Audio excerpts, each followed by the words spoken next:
Welcome back to our second session. We're going to create a few more videos, but we're going to go through a lot faster, and just by watching you can sort of see what it can do. I'll go through a few different videos, a few different formats, and yeah, we'll get straight into it. So back to our power tools up here, convert video, drag it back into where we can see it. Let's see, yep, we'll open up a new movie, or open up something a bit larger this time. You can use this for basically, well, not just showing things, but it's pretty good for just if you've got an animation with frames. So in saying that, I created this one called I, and when it loads you'll basically see now you'll notice the iris is open here. Now it's got a frame for every left, it's got left to right, top to bottom, and then it repeats with the iris. If I go through, you'll see really quickly, but you'll see the iris is closing as we get further along, so I'll go along a bit more. Towards the end it's basically shut. So we have got a frame there where you could calculate, I think off memory, the X position's got 13, so 7 is in the middle. Same with the Y, so you can pick an X and a Y. 0, 0 is top left, and the other extreme is the bottom right, and everything in between. So you can basically pick where your eye is looking, and then it's got all the animations, I suppose, or all the frames for the iris starting from fully open, or this position here is fully open, and then up the other end you got basically closed. This little pinhole, someone's shone a torch in his eye and it's all closed up. So anyway, this is sort of rated as 1 frame per second. When I created this, it's the frame rates are meaningless, because in your program you can actually tell it to show a specific frame. So if you wanted to show a robotic eye, for example, you could sort of program it so it looks around, blinks, and the iris opens and closes. Anyway, this is very similar to the other one I showed, so I won't actually render this one or anything, but what I will do is this one's got no sound anyway, so it doesn't matter.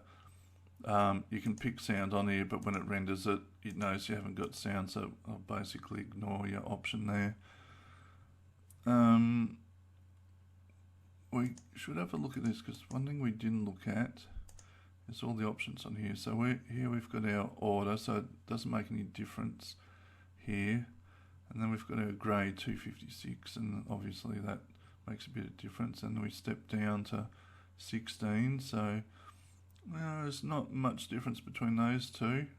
So you'd probably pick 16 over 256 just because it's got half the bandwidth needed to store it. And we'll chuck on one of these divers, and now we'll go to grade 4, and you can see it's pretty well speckled up, because if we took that out you get something pretty ugly. So yep, with the dithering you still get the iris and all that sort of thing, and you can use the slider to make sure it looks alright. I mean, it really depends on the output. No point having 16-bit images if your output is 4-bit, and there are actually displays around. There's an OLED I've seen, it has actually got 2-bit grayscale, so this would be perfect for that because it matches 1-to-1. There's no overkill in there, and it would render quite fast. These other ones have got slight variations on the dot pattern, pros and cons. One of them there, the ordered, is a bit yucky, not good for this. It's more for colour. So I'll just leave it on Floyd Steinberg. Don't know who he was, but it works out pretty well. So yeah, that's all the, well, let's see, we haven't looked at mono. So this would be good if you've got a, just a 2-colour display. A lot of them are the Nokia 5110s. If you've got just the lead matrix, the Max 7219s, you might have a huge panel of them. This is perfect for it. Don't have to muck around, it's got everything there. So this is just the old on and off. And those matrices are pretty small, so you probably want it something like 64 by 64. So that's quite a few of them together, but you get the general idea. Make it smaller. You got mono white and mono black. One's just the reverse of the other, depending on whether you want things highlighted or not. And then you got we got BGR4. So this is actually color, but it's only using 4 bits per pixel, not 4 bytes, 4 bits. And as you can see, it's a little bit crummy, but hey, if you've got very limited resources, this is actually quite good. This is like 1/4 of the or quarter of the bandwidth of another one that, well, unless you're really struggling, this is an alternative. And then the one that I actually don't mind is BGR8, and it's 1 byte or 8 bits per pixel, and that's a pretty good compromise. I've found even with live video and all that, you know, by the time you dither it and you're talking high resolution, it's pretty good. I mean, compare that to full on, and yeah, you can see the difference, but it's a pretty good compromise. Anyway, we'll open up something a bit more interesting. So that's sort of if you're doing animations and things, you can do all that sort of thing.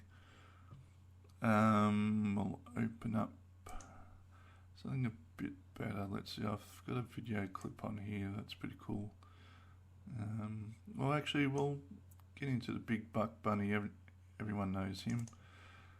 Now this is high definition video, so it takes a little bit of time to have a bit of a scan of that. I think it's actually done it. Yeah, the first frame and the last frame were actually black, so it doesn't matter. Get output, well, we'll have a look. It's 1280 by 720, 23 and a bit, 24 frames a second, full on sound. So we could output that in a variety of things. Now we see it's still set up for 64 by 64. Preserve aspect ratio. If we didn't do that, you get the squishing and all that sort of thing. So you usually want to do that. Fill all pixels. If we don't do that, we get the same aspect ratio and everything, and we get this sort of thing. So fill all pixels. We want our entire screen filled, and you will miss out on edges depending on the aspect ratio. We'll pump it up to 160 by 128. So there are OLEDs out there that have got this as the native resolution. So that's actually looking pretty good. We'll put it down to this BGR8. So this is going to be 8 bits per pixel instead of 16. And it's actually from a fixed palette. So it's actually quite good. And we got a little bit of dithering, but I think it's pretty good. It's more than acceptable. It's sort of a bit back to the 90s as far as video goes, but I don't think you can really complain about having half the bandwidth, and the image actually turns out quite well. And by the time you've got motion happening, by the time you get your 15 frames a second or so, the dots sort of disappear. You don't really notice them there because it's flipping through the frames so fast. And of course, if you want a sound, you say, well, we'll lash out 8,000. We'll stick these stamps on. Now let's see, it's 24, I'd go down to 12. 24, it's probably going to tax it a bit. It really depends. If you've got a teensy and you've got heaps of room on your SD card, go for it.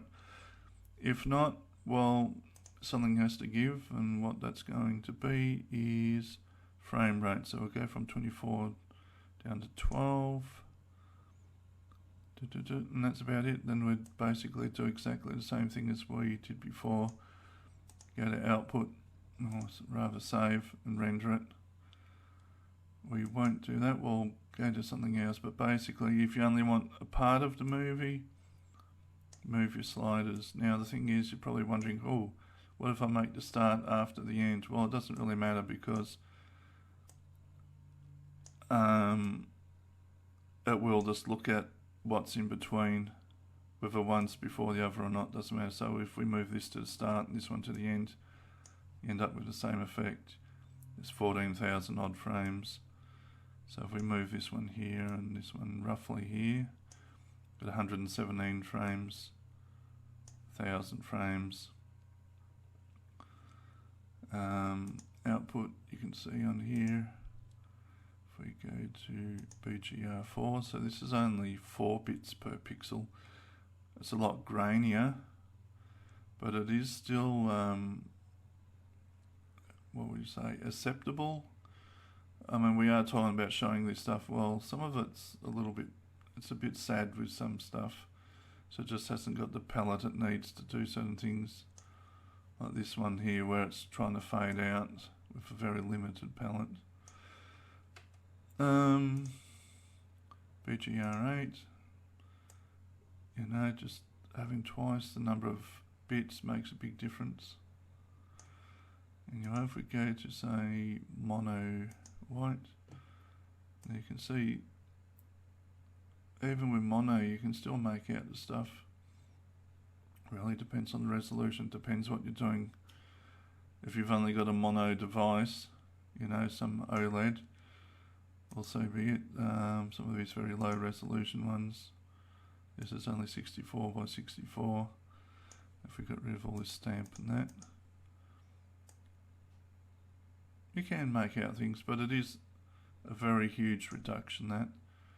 Now if you had a 320 by 240 display and you just wanted to show, you know, you might have a clip for an alarm clock or something, or a clip for, you might have a whole heap of clips that show what the temperature's like today. You might have one if it's like freezing, one if it's really boiling hot, and you might record, say, 20 different clips all showing humidity and temperature sort of thing. It's really, there's many uses. You can just use it as a, you know, you might be doing something and just want to show a small animation as you're doing some large calculations, or a startup screen, or a credits type thing, or your logo for your company or something, just about anything you really want. There's enough options on here. It doesn't have to be a movie either. You can have some package and create 1,000 different stills and go through them like the old adventure games, and have like one frame represents one scene from somewhere with a few varieties. Let's see what else we've got on here. Some of these smaller OLEDs have strange resolutions, but you can get a bit of an idea as to what it's like. So yeah, muck around with that to your heart's content. Put sound in if you want, change it to your device size, got a few other options. So got that, use the sliders. It's always good to use the sliders because some scenes might be really good and some bad depending on your color options.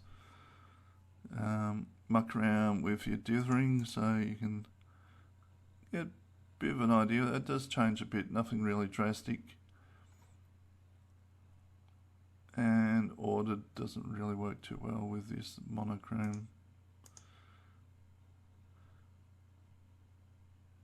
Some of them sort of highlight shadows a bit better, some of them have less sort of noise, random noise. That's what it's all about, how to represent the image the best way. You can see this one here's got a bit of sort of noise up here. That really depends on what the original's like. If we got this FX here so we can have a bit of a look. So there's the original untouched, and then with the effects and the dithering. Go back to grey 256, turn it back on. Grey 256 is pretty good, it's pretty smooth. It's only 1 byte per pixel instead of 2, so yeah, I mean, classic black and white. I suppose in your program too, it's just a grayscale, so you could make it like the old tinge that they used to have. It doesn't have to be sort of grayscale, it can be reddish if you want. And you can muck around with your own gamma tables. I mean, it's basically up to the end product. I mean, all this does is creates a file. How you actually render it is then really up to you. So we'll open up one more, maybe even 2, but let's see what else have we got. We've got, oh, there's a video clip here, why not? Grab that. Classic white stripes, One Nation Army. So, has no problem loading up these. I've tested it with a lot of AVIs, MP4s, Apple video format and that. Now this one here's got 29 frames per second, so I would definitely put that down to 15. 15's good for animation. It's, you know, a small processor. They do get taxed. Oddly enough, they do render quite fast. The bottleneck is it has to read all the bytes uncompressed off SD card, and that is a definite sort of bottleneck. Not as big as what I thought, but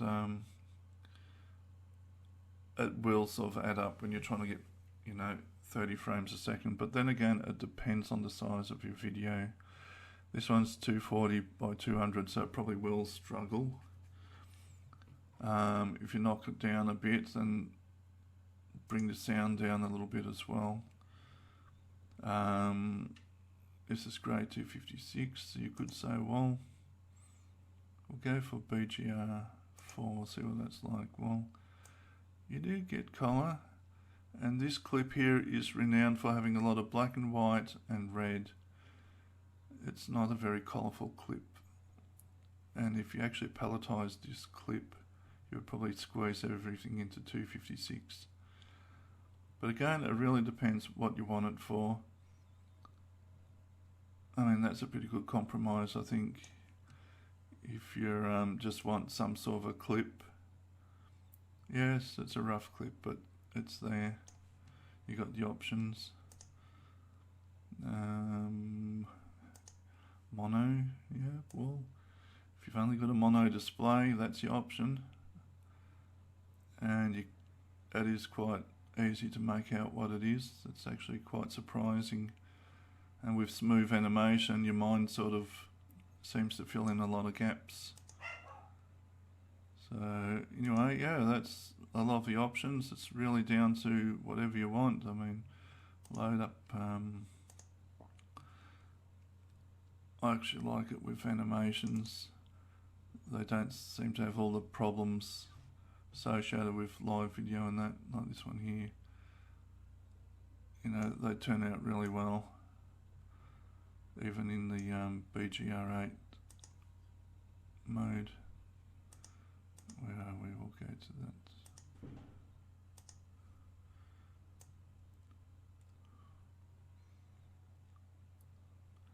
So yeah, basically load up any video you want.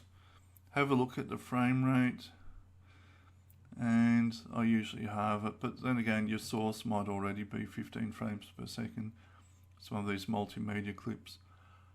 The other thing too, it will actually load animated GIF files one-to-one, and they work perfectly, so it's good for them as well.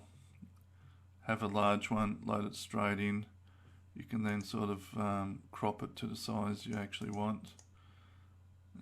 This one here, 160 by 128. Boom, done. Render that, and then you can play it back on your device. too easy.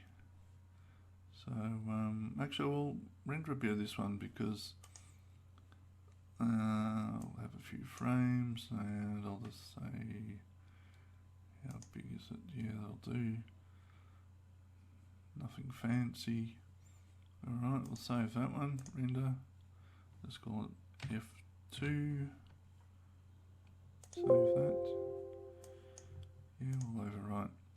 And you'll see as it runs, so it's extracting video now. This is what we didn't see before, so extracting video, and it will go through, you will see it rendering.